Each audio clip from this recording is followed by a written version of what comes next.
హోంమంత్రి, deputy CM అంటే వీళ్ళిద్దరూ సీఎం తర్వాత స్థాయి. సీఎం తర్వాత హోంమంత్రి, అలాగే సీఎం తర్వాత డిప్యూటీ సీఎం ఇద్దరు. ఇప్పుడు ఉన్న వాళ్ళిద్దరూ కూడా పవర్‌ఫుల్ లీడర్సే. వంగలపూడి అనిత హోంమంత్రిగా ఉన్నారు. పవన్ కళ్యాణ్ డిప్యూటీ సీఎంగా ఉన్నారు.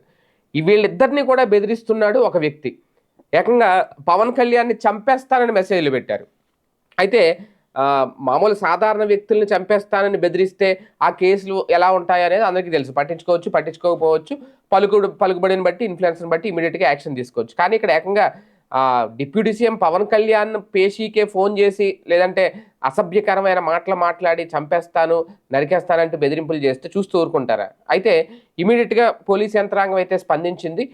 విజయవాడలోని ఏ సెల్ టవర్ నుంచి ఆ కాల్ వచ్చిందో గుర్తించింది. కాకపోతే ఆ వ్యక్తిని మాత్రం పట్టుకోలేకపోయారు. కారణం ఏంటి అంటే, ఆ ఫోన్ స్విచ్ ఆఫ్ చేసి ఉండడం. ఆ తర్వాత ఆ ఫోన్ నంబర్ ఎవరి పేరు మీద ఉంది అనేదైతే కనిపెట్టగలిగారు. అడ్రెస్ కూడా ట్రేస్ చేయగలిగారు. ఎక్కడ ఏంటనేది. కానీ ఆ వ్యక్తి మాత్రం అక్కడ లేడు అనైతే తేలిపోయింది.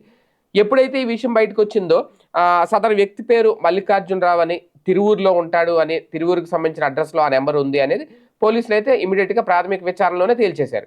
కాకపోతే ఆ వ్యక్తి అయితే దొరకలేదు. అయితే అతను ఎవరు అని ఆరా తీస్తే ఒక డాక్టర్ దంపతులకు సంబంధించిన కుమారుడు. గతంలోనే తాగుడుకు బానిసై ఒక ఆకతాయిలాగా మారి తిరుగుతా ఉంటాడు. ఇంట్లో ఉండడు అనేది. తన బామ్మర్ది దగ్గర డబ్బులు తీసుకొని తాగుతుంటాడు. పెళ్ళైనా సరే భార్య కూడా అతన్ని వదిలేసింది అని అయితే ఒక ప్రాథమిక విచారణలో పోలీసులకైతే అందిన సమాచారం. ఈ నేపథ్యంలో హోంమంత్రి అనిత్ కూడా ఇమ్మీడియేట్‌గా స్పందించి అదే నంబర్ నుంచి తనకు కూడా బెదిరింపు కాల్స్, మెసేజ్‌లు వచ్చినియి అని చెప్పి డీజీపీకి చెప్పడం.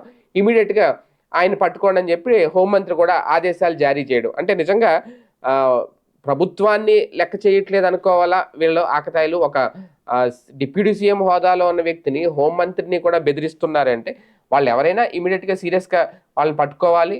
ఖచ్చితంగా చర్యలు తీసుకోవాలి, శిక్షించాలి. లేకపోతే రేపొద్దున హోంమంత్రికి, డిప్యూటీ సీఎంకే ఇలాంటి థ్రెట్ ఉంటే సాధారణ మనుషుల పరిస్థితి ఏంటి? సాధారణ జనం పరిస్థితి ఏంటి? అనేది కూడా ఇటువంటి వాళ్ళని అరెస్ట్ చేయకపోతే. మొత్తం మనకి ఇంకా ప్రాథమిక విచారణ దశలోనే ఉంది ఇది.